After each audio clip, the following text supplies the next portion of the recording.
Selam arkadaşlar, kanalımıza hoş geldiniz. Bugün Hande Erçel'in dünya çapındaki popülerliğinden bahsedeceğim. 2020 yılında yayınlanan Sen Çal Kapımı dizisi Hande Erçel'in kariyerini yeni bir zirveye oldu.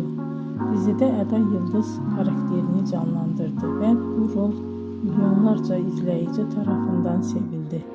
Dizi kısa sürede Türkiye'nin dışına yayıldı ve birçok ülkede yayınlandı.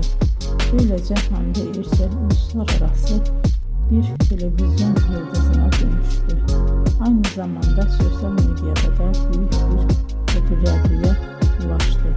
Instagram'da milyonlarca takipçisi bulunuyor ve dünyanın en çok takip edilen Türk oyuncularından biri olarak biliniyor.